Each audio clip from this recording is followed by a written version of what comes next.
Well, good morning everybody, this is Capri of Final Fantasy XIV Heavensward, and in today's video, this is part 2 of May's Guild Making Challenge, and this is covering day 2 and 3, the start of day 3 of my own personal journey.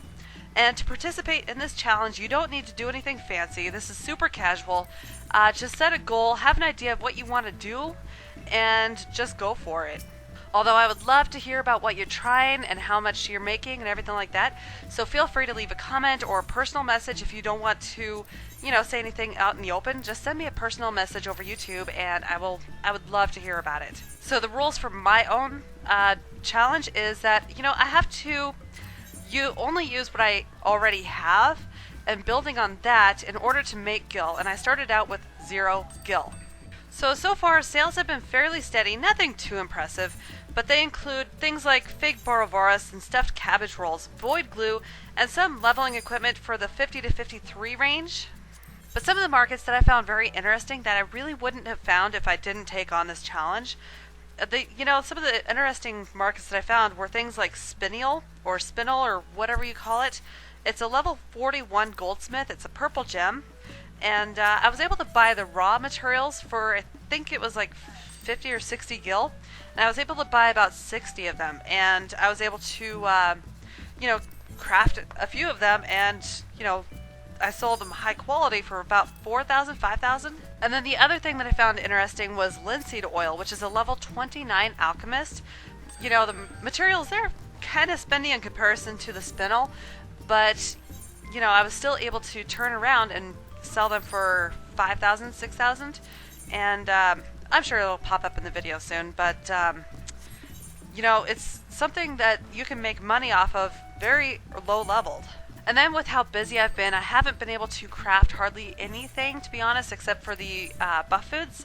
So I was trying to fill in the gaps and use my retainer slots, selling slots as much as possible.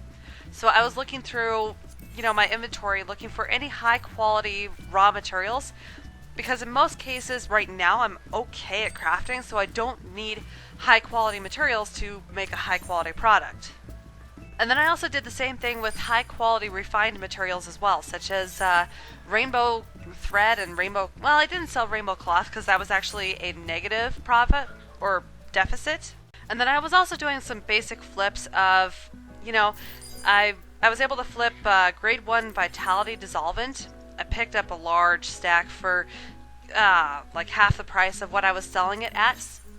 And it's going to take me a couple weeks to sell through all of it, but, I'm still making twice as much as what I put into it. So, things like grade 1 vitality dissolvent, bear fat, and any of the high quality raw Heavensward leather, if I found it for exceptionally cheap, I went, I bought it as I looted gil from my previous sales.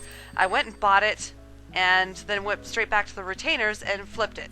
And then today, since I had a little bit more time than usual, and I kind of stayed up a little bit too late, today I basically just focused on making as many products as possible, even with the gaps in my materials.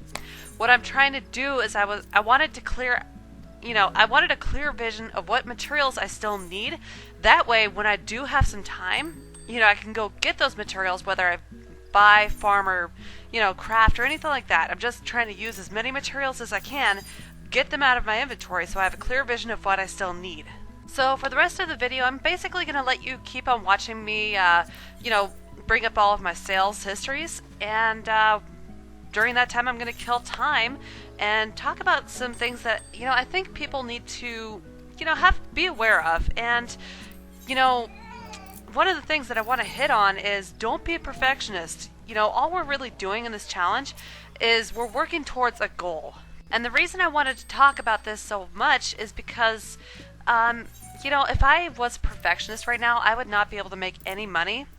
And that is because, if I've tried to farm and gather all of my own materials rather than buying them, with how many materials that are needed, I would have to put in so much more time, and that would stop me from being able to, put anything on the market board, which means I would not be making money at all. The amount of materials that are needed for just even one craft is so diverse, and you need so much of it that it's really hard to keep up if you are strictly a farmer crafter. Now, I'm not saying don't gather and farm to craft. I'm saying, if it's stopping you from making gil, then you need to figure out something to do to help you actually get things onto the market board. A couple of the tricks that I tried when I was, before when I was trying to craft, this is a couple years ago, but, it worked well for me to gather my own stuff, sell the high quality raw materials and the high quality refined materials, and then build up and then use the normal quality materials for my own personal craft. And with using that strategy, I was able to target 3 levels: the raw, the refined, and the product, so that, the buyers have more choice. And then also when you buy materials, you are also promoting a healthy economy. A lot of people feel more free to spend money on your stuff if they feel sure that they can make money off of their stuff. Long story short, do whatever you feel is right, and always, always, always have fun with it. And again, don't be a perfectionist. I started coming up with this idea for this for my 1,000 subscriber video about 3 or 4 months ago, and I had this weird exact of how much profit margin I wanted for each and every item. I had a list of all of the materials that I would need, and a general idea of how much I would have to make and everything like that. And I lost that list, and I realized that I didn't have another month to make this series or this video. So I decided that this would also be a great time to start learning. And if I kept my perfectionist mentality, I would not have found things like the what was it called? The linseed and the spindle. And it is now becoming very obvious that I got way too much footage, and I'm going to need to find a way to cut down while still getting this much information. Okay, so I have about 2 minutes left to kill, and I think I'll just go ahead and ask you for your input on anything that I can do to help make my videos more helpful. I'm not exactly a pro player, so all I'm really doing is just recording what I do and talk about it afterwards. And if you have any ideas of anything that could help you out or make my channel better or anything like that, just give me ideas. And then right now might be a good time to ask some asking for your advice or input. Anyways, what is your opinions on me joining a network? If I don't suspect it'll change anything about my channel really, except for I would choose a network that would give me more tools, because I enjoy making videos, but sometimes it gets very frustrating, like I'm sure you hear in some of my videos. So what is your input on that? Anyways, any and all input would be greatly appreciated. And while I'm waiting for the last of my footage to go through, where I finally just looted my sales for today, and I ended at 426,000, which if I had more time, unfortunately I have to go to bed, but if I had more time I would definitely be investing it. And if I wake up early enough, I might be able to grab some materials and stuff like that for cheap off the market board. But I ended at 426,000. I would love to hear how you're doing and kind of the idea of what you're doing to make it. And then with these challenges, I'll probably be more organized later now that I have an idea of how to organize it. I have an idea, but how often do you like these challenge ideas, or should I? I'm thinking about doing it once every 3 or 4 months or so. And I'm also wondering how you like the casual approach to where I don't have a script. I only have numbers written down, and that's about it.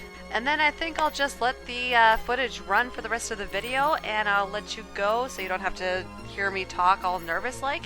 But before I let you go, I would like to say thank you to everybody who has liked, commented, subscribed, and even the people who dislike and, offer criticism. I'm very happy to have all of you, give me feedback on how I'm doing, because, this is getting to be just an amazing feeling to where I upload a video and I just get so much feedback, and it's one of the most amazing things I've ever seen in my life. Alright, so 100% cheesy and 100% going to bed. See you all later.